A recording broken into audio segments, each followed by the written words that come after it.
আমাদের সম্পূরক প্রশ্নের বিধিনিষেধ যদি এত কড়াকড়ি ভাবে করেন তাহলে আমরা কি করে মন্ত্রী পরিষদকে জবাবদিহিতার আওতায় আনবো? মাননীয় সদস্য, এটা এই অবস্থান থেকে করা হয়নি। We are abide by the rules and regulations of the parliamentary procedure, and I am hereby to declare that I cannot go beyond the procedure. I understand মাননীয় স্পিকার, কিন্তু তারপরেও একটু যদি উদার হই তাহলে বোধহয় ভালো হয়। ব্রাহ্মণবাড়িয়া 2 আসন থেকে নির্বাচিত মাননীয় সংসদ সদস্য রুমিন ফারহানা। অসংখ্য ধন্যবাদ। মাননীয় স্পিকার, ব্রুট মেজরিটি সবসময় বিপজ্জনক। অতীতেও আমরা সংসদে যখন ব্রুট মেজরিটি দেখেছি সেটা পরিণতি খুব ভালো হয়নি। মাননীয় স্পিকার, সে কারণে আমি বিনীতভাবে বলি, আমাদের সম্পূরক প্রশ্নের বিধিনিষেধ যদি এত কড়াকড়ি ভাবে করেন তাহলে আমরা কি করে মন্ত্রী পরিষদকে জবাবদিহিতার আওতায় আনবো? মাননীয় সদস্য, এটা এই অবস্থান থেকে করা হয়নি। We are abide by the rules and regulations of the parliamentary procedure, and I am hereby to declare that I cannot go beyond the procedure. I understand মাননীয় স্পিকার, কিন্তু তারপরেও একটু যদি উদার হই তাহলে বোধহয় ভালো হয়। আমাদের মাননীয় স্বরাষ্ট্রমন্ত্রী, উনি অত্যন্ত দক্ষ যোগ্য ব্যক্তি। উনি সংবিধান যেমন ভালো জানেন, আমি নিশ্চিত উনি ওনার মন্ত্রণালয়ের ব্যাপারেও অনেক বেশি জানেন। সে কারণেই একেবারে সম্পূরক প্রশ্ন ঠিক ওই মূল প্রশ্নের আঙ্গিকে না হলেও আমি মাননীয় স্বরাষ্ট্রমন্ত্রীর দৃষ্টি আকর্ষণ করে বলছি, বাংলাদেশের মানুষের কপাল এমন যে মরার উপর খাড়ার ঘা সব সময়ই থাকে। দীর্ঘ 15 বছর গুম, বিচার বহির্ভূত হত্যা, হেফাজতে নির্যাতন, নেতাকর্মীদের ধরে নিয়ে গিয়ে পা ভেঙে ফেলা, অসুস্থ করে দেওয়া, এই কালচার ছিল। এরপরে অন্তর্বর্তীকালীন সরকারের সময় মাননীয় স্পিকার আমরা দেখলাম মব কালচার। 2024-এর সেপ্টেম্বর থেকে 2026-এর জানুয়ারি পর্যন্ত মাননীয় স্পিকার আমাদের যেই পরিসংখ্যান সেটা বলছে যে 250-300-র উপরে মানুষ নিহত হয়েছে এই মবের খপ্পরে পড়ে। আমার মাননীয় স্বরাষ্ট্রমন্ত্রীর কাছে প্রশ্ন, যেহেতু একটা খারাপ কালচার বাংলাদেশে শুরু হয়েছে এবং আমি নিজেও 21শে ফেব্রুয়ারি সেটার একজন ভুক্তভোগী, সেটা বন্ধ করার ব্যাপারে সরকার কি মেজার নেবে এবং স্বরাষ্ট্রমন্ত্রী এই ব্যাপারে কি কি পদক্ষেপ নেবেন? ধন্যবাদ। ধন্যবাদ মাননীয় সদস্য। মাননীয় মন্ত্রী।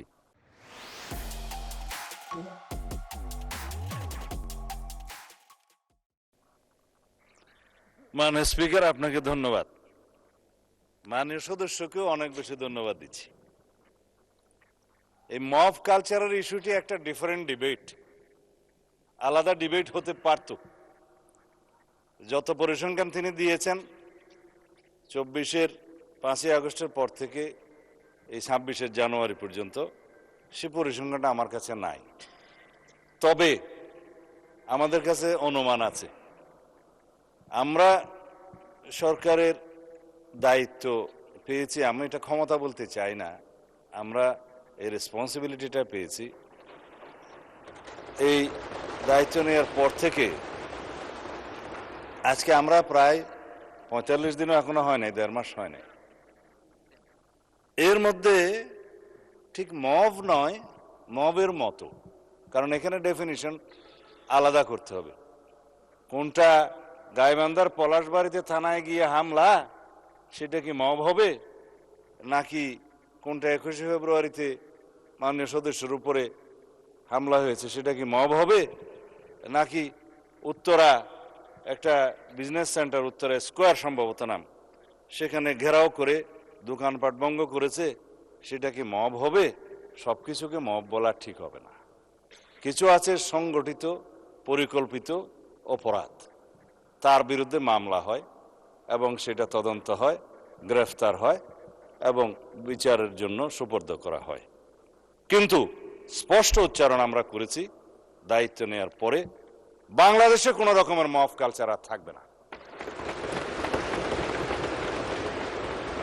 রাস্তাতে যে কোনো দাবি নিয়ে মহাসড়ক সড়ক অবরোধ করে দাবি আদায়ের যে প্রবণতা ইন্টারিম গভর্নমেন্টের সময় দেখা গিয়েছে, ক্ষেত্র বিশেষে সেই গভর্নমেন্টের দুর্বলতার কারণে ইন্সপায়ার্ড হয়েছে, সেটাকে আমরা আর কখনো এলাও করব না।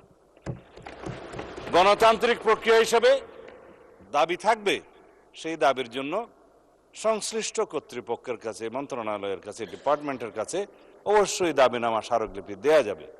সেজন্য জনমত সৃষ্টির জন্য সেমিনার সিম্পোজিয়াম আয়োজন করা যাবে এবং প্রয়োজনে সেটা একটা জনসমাবেশের মাধ্যমে প্রকাশ করা যাবে এবং অ্যাসোসিয়েশন রাইট টু স্পিকস এগুলো আমরা এনশিওর করব, সেটা করা যাবে। It's Democratic culture. কিন্তু মবের মাধ্যমে যেন আমরা সবাই এই সমস্ত দাবি আদায়ের প্রবণতা থেকে বেরিয়ে আসি। যখন সেটা মব হবে, মবের ডেফিনিশন আলাদা, স্পেসিফিক ক্রাইম হবে, ক্রাইমের ডেফিনিশন আলাদা, কোথাও থানায় গিয়ে আক্রমণ হবে সেটা আলাদা। আমি এই প্রসঙ্গটা এখানে তুলছি না কারণ এটা একটা রাজনৈতিক বক্তব্য তখন হয়ে যাবে। কোনোদিন যদি সেই বিষয়ে কেউ নোটিশ দেয় সেটা করব, অথবা আমারও ইচ্ছা আছে 2-1 দিন পরে 300 বিধিতে আমি একটা বিবৃতি দেব। ধন্যবাদ মাননীয় স্পিকার।